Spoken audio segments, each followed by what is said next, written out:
Chapter 27, Hawthorne's Light. Valor 3 orbited a cool lavender star, its surface shaped by shallow inland seas and long belts of stepped stone where cities rose gradually instead of vertically. The air was calm that evening, winds sliding in from the water and carrying the briny scent of the tidal flats up through the residential tiers. Inside one of those tiers, in a narrow living space with broad windows cut into violet masonry, a Union Hall feed played quietly against the far wall. The broadcast wasn't focused anymore. No anchors, no formal panels, just an endless, rearranging grid of voices and faces. Civilians, responders, engineers, translators, still untangling themselves after the crisis had passed. Some feeds dropped out mid-sentence. Others appeared only long enough for someone to say, "Can you hear me now?" before vanishing again.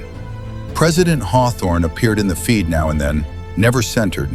Sometimes only half his face was visible in a corner tile. Sometimes he wasn't there at all. Union Hall no longer cared where any one voice sat. Near the window, a woman stood holding her young son at her side. Like all people of Valor 3, they were humanoid and bipedal. Their skin was a deep purple, textured with fine scales along the temples, neck, and forearms. The boy's tail flicked rhythmically as he leaned forward, intrigued by something outside. "Mama," he said, pointing. She followed his gaze toward the sky. Above the distant cloud layer, where the stars usually form familiar patterns, a new point of light had appeared. It wasn't bright in the way flares burned or stations gleamed. It was steady, clear, present. She narrowed her eyes slightly, measuring the position against memory. "That wasn't there before," she said. The boy nodded, as if that confirmed something he already suspected. He pressed his palm to the glass. "It feels nice," he said. She glanced down at him. "Feels warm," he decided. Not heat, not like the sun, just warm. He watched the light for another moment, then looked back at her. "Is that Hawthorne's light?" She didn't answer right away. She smiled. "I suppose it is," she said. She bent and kissed the center of his forehead, her mouth brushing the smoothest line of scales. He leaned into it, satisfied, and went back to watching the sky. Behind them, her partner lifted his personal recorder. He hadn't planned to. He didn't frame the shot carefully. The clip caught the window, the star, the boy's voice, and Union Hall murmuring indistinctly behind them.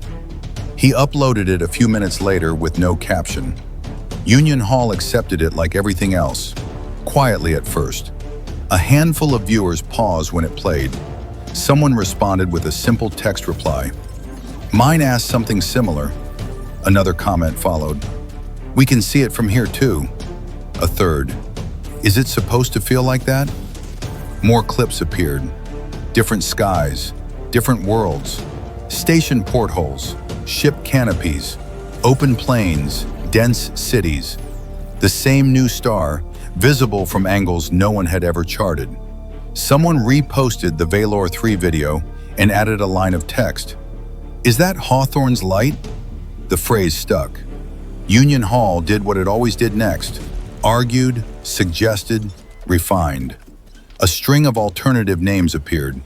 Technical designations, cultural translations, longer, more formal constructions. A few were proposed by academics who felt strongly about accuracy. None gained much attention. That evening, someone opened a poll labeled "Unofficial," for general use only. Hundreds of suggestions flooded in. Most were ignored.